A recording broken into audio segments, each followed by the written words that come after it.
Hey everybody, welcome inside TicketReturn.com field here at Pelicans Ballpark for what should be another exciting summer of Myrtle Beach Pelicans baseball here in 2012. And welcome to the first ever episode of the Pelicans Brief.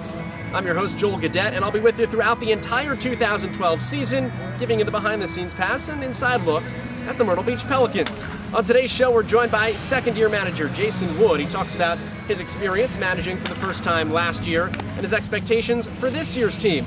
We'll also talk about his first major leaguer, because the 2011 Myrtle Beach Pelican has already cracked the Texas Rangers' 25-man roster.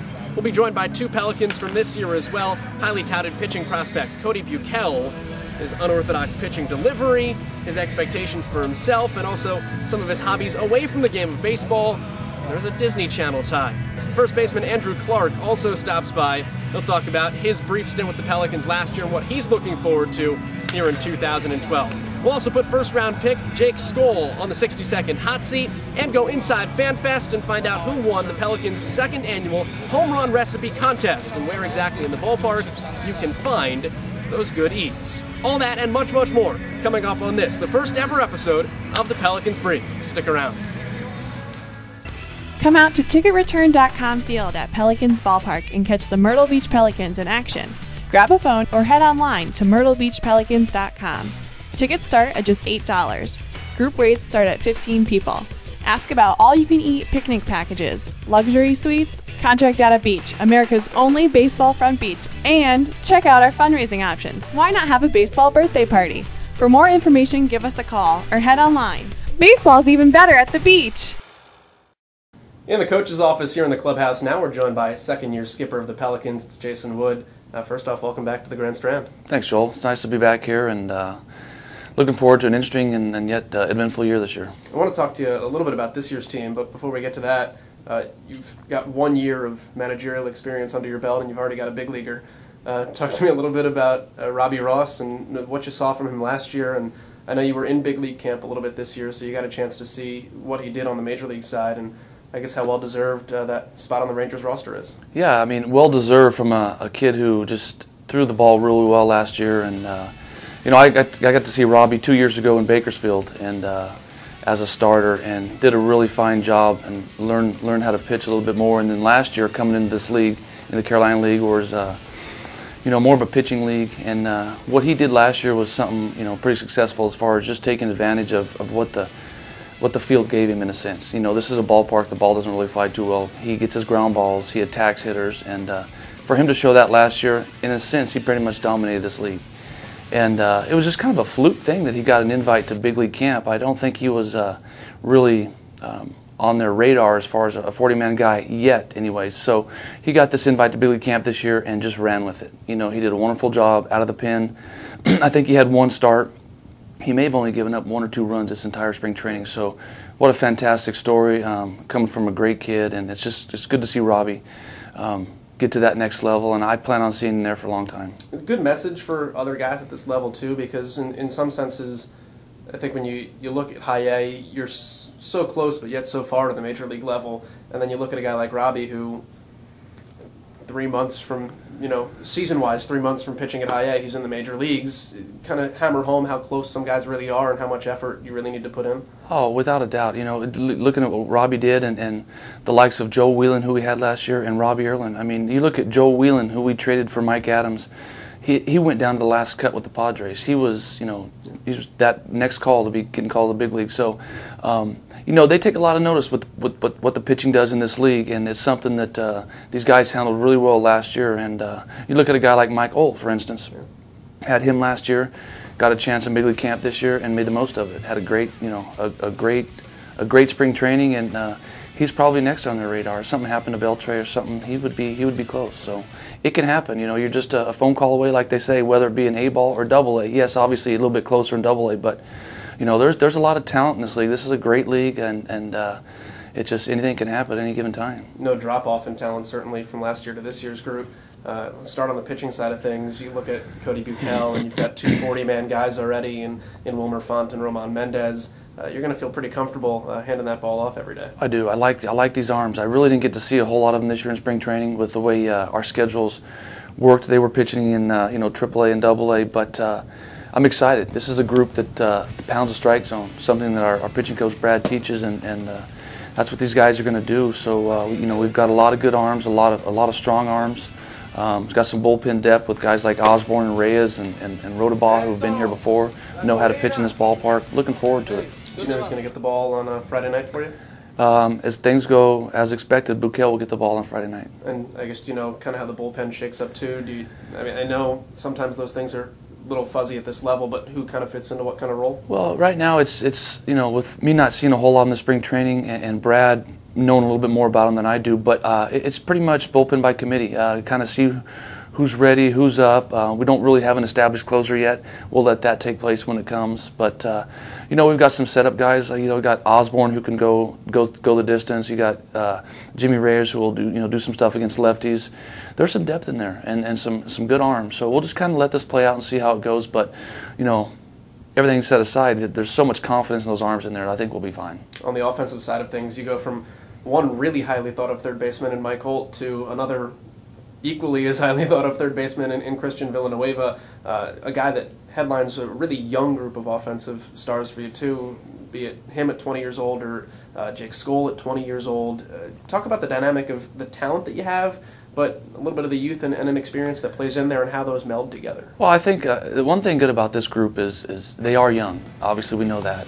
And this is a league, like I talked about, there's some depth in this league. There's some older players in this league, but these guys have played together at a young age from the Dominican Republic on into Arizona and Hickory last year. So they've gelled together and they've achieved at every level. So I'm expecting that this year out of these guys.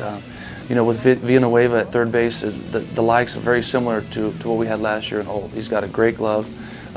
His side-to-side movement is great, and he also drives in a lot of runs. Runs pretty well too. So I'm looking for some great things out of Villa and along with the other guys. It's going to be a little bit of a challenge for our shortstop, Odubel Herrera. He's coming in to play shortstop this year for us.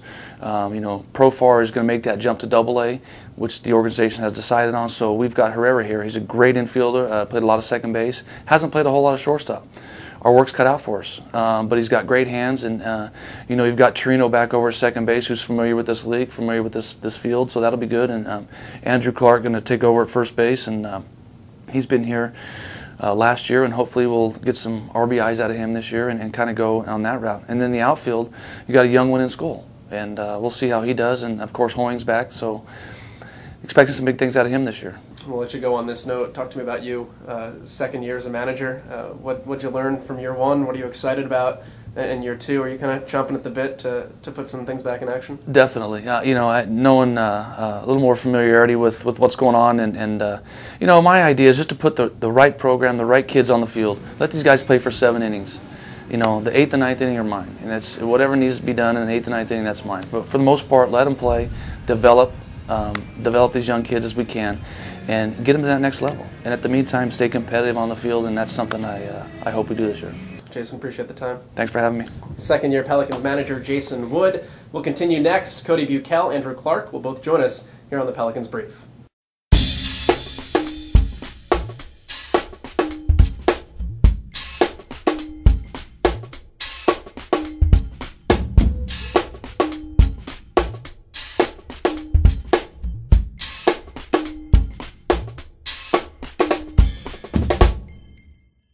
We continue here at TicketReturn.com field, and we're joined by one of the Pelicans pitchers this year, and also the youngest of the Myrtle Beach Pelicans. It's Cody Buckel, just 19 years of age. You're already here at Class A Advanced. Talk to me a little bit about the process of moving both quickly and fairly successfully through the minor leagues. Yeah, it's definitely been a lot of fun. Coming out of high school, coming and playing professional ball is a dream most kids have, and fortunately I got to do it. And I had a good season last year out in Hickory, and I hope to have a good season here for the Pelicans. Despite my age, I'm just one of the guys, and I'm going to go out there and do what I did last year. Growing pains of baseball, regardless of how old you are, last year was your first full season, and you put up great numbers. You went 8-3. What did you kind of figure out as the year went along, just in terms of yourself maturation-wise, and just in terms of baseball, what works, what doesn't work? I didn't really have anything to figure out. I just went out there and did what made me successful in the first place. Spent a good off season with I always mention him in interviews, Trevor Bauer. We had a lot of good time. told me some good healthy stuff for my arm, so I made it through a full season without any arm fatigue, any arm problems, and had a good year from it, and I had a great experience. Trevor Bauer is famous. Trevor Bauer from UCLA and now with the Arizona Diamondbacks, famous for throwing like 14 different pitches. Have you picked any of them up, or any of the outlandish ones? Yeah, me and him, we both throw a fastball, a slider, a curveball, and a changeup. He throws something he calls a reverse slider, which is basically a combination between a sinker and a screwball. He showed it to me. I've actually thrown it in a few bullpen sessions and just threw it in my last spring training outing. It's a little inconsistent, but it'll get there, hopefully, get in the repertoire during the middle of the season. But as far as him, yeah, he's got 2 different sliders, 2 different curveballs, 2 changeups, the variations of fastballs. It's pretty much. Ball. Yeah, he's got it. If you can name it, he's thrown it. Talk to me a little bit about the age again, away from baseball, because of the fact that you're one of the youngest, not only on this team, but in the history of the Myrtle Beach Pelicans. There's only been 10 teenagers. I think you're the 11th. Unrelated to the game, when you move away from home, I mean, when I was 19, I was proud of the fact that I could wake up, shower, eat breakfast, and get to class, on time. What's it like cooking meals for yourself, living on your own, apartment shopping? I can tell you last year in Hickory, I think I ordered pizza about 30 times. So the cooking part is getting along. Usually, the per diem with meal money helps out a lot going out to restaurants, but I'm actually just learning how to cook, learning how to do my own laundry. Apartment shopping, I just went today, and that was the first time I've ever done that. So that was a cool experience to kind of feel like an adult, feel like I'm actually getting out of that, the teen era, the teenagers. So that's kind of cool, but it's definitely a real world experience. Do you call mom at any time? I'm looking at apartments. What am I looking for? Yeah, my mom works for Farmers, so she helped me out. Made it easy. I think we pretty much settled on a place already. So it was just like a 2-day thing, and I'm like, oh, this is pretty easy. Why do people think this is so hard? Thing away from baseball as well for you, and I don't know if this is a little known fact or a well known fact. Depends on what circle you travel in. But Cody Buckel is also Troy Bolton from High School Musical. Yeah. Tell me a little bit about your thespian era in high school and what it was like to tackle High School Musical. Yeah, I actually had a good buddy when I met in junior high school. His name was Jason Dolly, and he's actually a Disney star. So he kind of showed me the ropes of acting. I took a drama class, and he kind of got me into that thespian world, getting up on stage. And I kind of lost touch with it. Baseball kind of took over, and then got back into it. I think it was my junior year in high school. I did a small play for a favor for a friend. I was in the play, and they said, oh, you should come try out for the musical. I'm like, oh, I've never sang, I've never danced, but why not?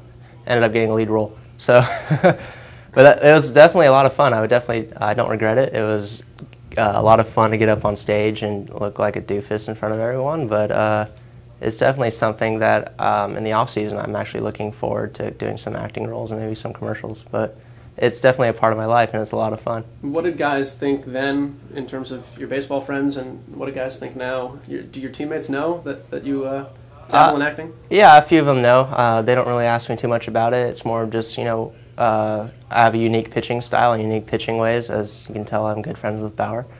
But that's usually most of the talk is baseball, and I like talking about baseball. If they wanted to talk about acting, yeah, sure, I'll sit them down and tell them my story about that. Are you more of a Bet On It fan, or are you like Breaking Free? What's your High School Musical style? I guess I'll have to say Breaking Free, because Bet On It was in High School Musical too, and I didn't get a chance to do that one.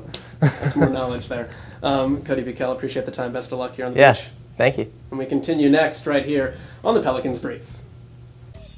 Catch Pelicans baseball on the radio. All 140 games live on Fox Sports 1050 AM, FM 101.9, and online at myrtlebeachpelicans.com. Pre-game coverage starts 15 minutes before first pitch. Tune in for in-depth interviews, inside information, and all the action. And listen in on Home Game Wednesdays. The Pelicans Review Coaches Show comes to you live at noon from Abuelos. We continue here on the Pelicans in Brief, joined by this year's first baseman, and for part of last year, the Pelicans' first baseman, it's Andrew Clark. First off, welcome back to the Grand Strand. Thank you. It's good to be back. Tell me a little bit about the feelings of coming back to Myrtle Beach. I know of all the minor league destinations you could play at, the beach is not a terrible spot. No, it's an awesome place. It's a great place to play. The field's awesome. The fans are awesome. And I'm just excited to get back here. Talk to me a little bit about what you learned last year as well, because a lot of guys, you'll take that whole season in low A or at whatever level and use that as a growing point, and you make adjustments as you go, but not everybody gets that taste of what it's like at the next level at the end, and you got a good kind of glimpse of what you've got to do with that next step, and I'm sure that's probably helpful. Yeah, it was definitely good for me to learn, just to get there and get some experience, in high A, and just kind of see, how the pitching's a little bit different. The tempo is just a little bit faster. So it was good to get the experience, and, like I said, I'm just looking forward to start playing. How's the pitching different? It's a little bit faster. The pitchers, hit their spots a little bit better, and the breaking balls are a little bit better too, so it's a little bit tougher. Talk to me about the group around you as well, the group of hitters that you have with you. You look at guys like yourself, Villanueva, Josh Richmond, who I know you go way back with, Jake Skole.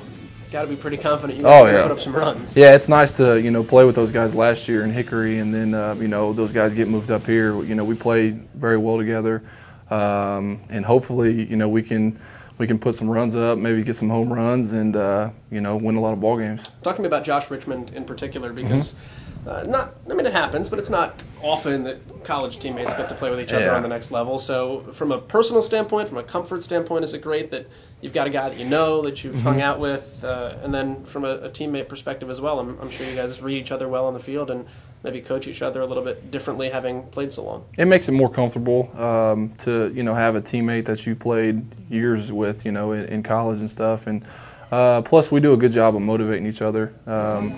We push each other in the weight room. We push each other to do better in the cage, and just to have that background and to still be playing baseball like we both are, and hopefully we can just keep on.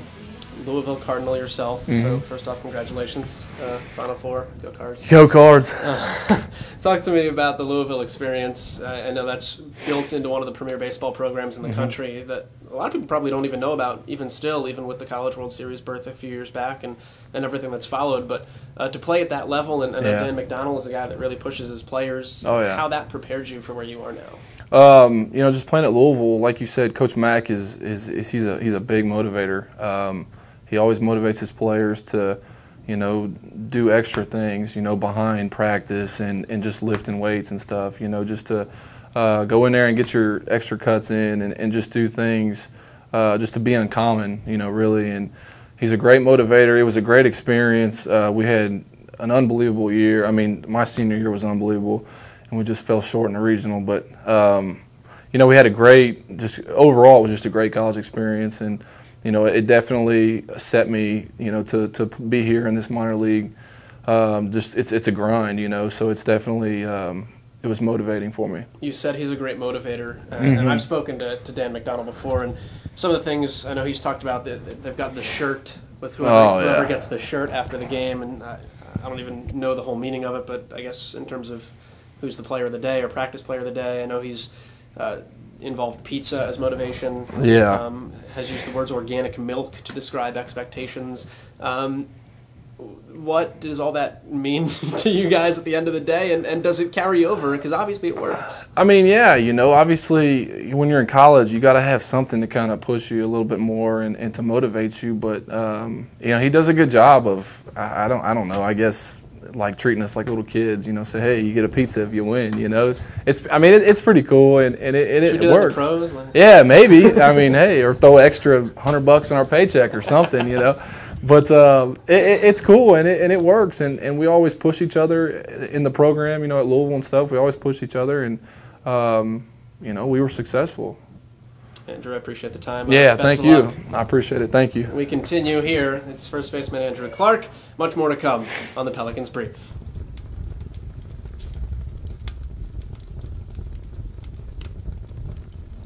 Hey, we're back here at TicketReturn.com field. I'm Emily Luchansky, and we're out here with Jake Skole, outfielder for the Pelicans. Welcome. Thank you. All right, so first question. We realized that you have a brother named Matt who also plays professional baseball. I do. Who do you think is the better player? I think I am. Okay. But I think if you ask him, he'd probably say he was. So. Who do you think can hit it farther? He's a big guy. He's like 6'4", 230. He hits it a little bit farther. Did you play other sports growing up? I did. I played basketball and football in high school. What do you miss about football?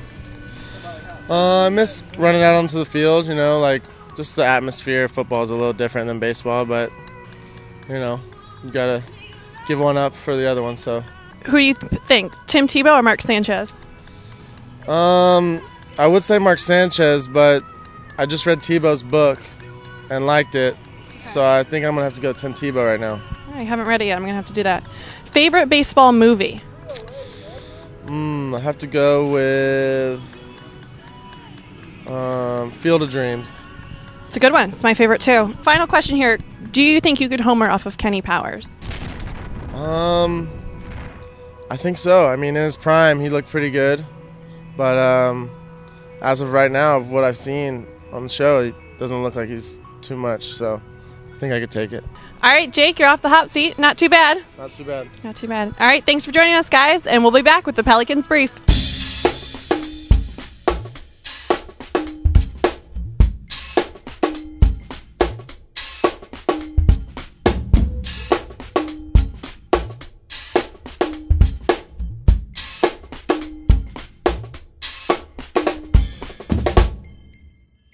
It's Fanfest time here at TicketReturn.com Field, which means a couple of things. First off, the first chance for fans to see the players work out. We had an open practice here today. Fans can also select their seat, head into the pro shop. But for 4 local chefs, it was a big night. It was the Homerun Recipe Contest, the second annual contest that the Pelicans have held, where a local chef or cook or just fan of food can submit a recipe and then have that served here at the ballpark during the 2012 season. 4 finalists this year, ranging from seafood to bog balls to cheeseburger egg rolls and even a chicken slider on a pretzel roll. All pretty good stuff. Let's head on up to the concourse and see what we've got. John Venuti won last year's Pelicans Homerun Recipe Contest with a lobster roll, and he's back this year, if only for the fire of the fight. I like to compete. I'm like Phil Mickelson, man. He's going to win the Masters this year. Venuti from Captain John's Seafood, with his shrimp roll and fried pickles, was one of 4 finalists. Socastee Station brought its bog balls, Lauren Cook with a cheeseburger spring roll, and Chef Delaney from Merle's Inlet Elks with her honey mustard chicken sliders on a pretzel bun. The group selected from a handful of entries to have their dish served at TicketReturn.com Field this season, and also earn Pelicans tickets, a gift card at the Pro Shop, a 1-year advertising package from Myrtle Beach Restaurantnews.com, and some cooking swag from the website. The contest judged by an astute panel, including the Grand Strand's own morning news personalities. Well, it was great. I mean, all 4 were delicious. It was really hard to choose between who was going to win. I kind of wish all 4 of them could make it on there. Flavor for one, but I think the other big thing was realizing we are in a ballpark, so you have to understand what is going to sell here, because it's going to be the summer, it's going to be hot, it is going to be, you know, you're going to be sticking to your seats a little bit sometimes, so you want something that is going to be enjoyable, and I think that was probably the biggest thing to kind of, that I kept in my mind the entire time as to what I would want to eat when I was in the ballpark. I really liked the shrimp roll. The shrimp roll was great. I liked the chicken bog rolls. They were wonderful. I liked the sliders. They were great. And I love the egg rolls. So the wonton rolls were great. So I'd say they're all pretty good in my book. Becky Billingsley joined that veritable pantheon of a culinary cast, representing Myrtle Beach Restaurantnews.com. This judging was a little bit different because we had to consider whether the food was baseball park friendly. And you think about, okay, I'm sitting there in a baseball park seat, I've got a beer in one hand, and I've got food in the other hand, so you don't want food that's going to fall down on your lap. So that's a big consideration. And we also had to think about the cost, which honestly, this is the first time as a food judge I've been asked to consider cost. But in the end, there could be just one winner.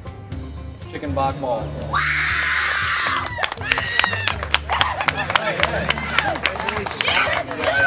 Ed Flambard from Socastee Station and his chicken bog balls, the winner, with a twisted take on a local favorite. Couldn't be happier. I mean, we came down, didn't expect to win at all, and it was just competing against the guys that we did and ladies. It was fantastic. What inspired it? I never heard chicken bog until about 8 months ago, and then we bought a restaurant in Socastee Station, and we were making chicken bog because everyone said you need to have chicken bog on the menu, and we had a little bit left over one day, and we decided to ball it up, beer batter it, deep fry it, and there came the bog ball. One thing I always look for is, does the food promote our regional cuisine?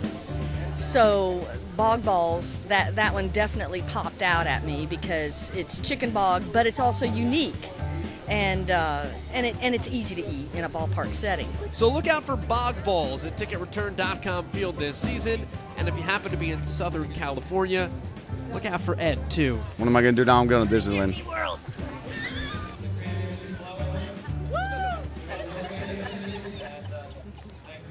And that does it for our first episode of the Pelicans Brief. As always, if you need more information on the Birds, you can give us a call or head online to myrtlebeachpelicans.com. We've got ticketing information, promotional details, and of course, full roster information as well.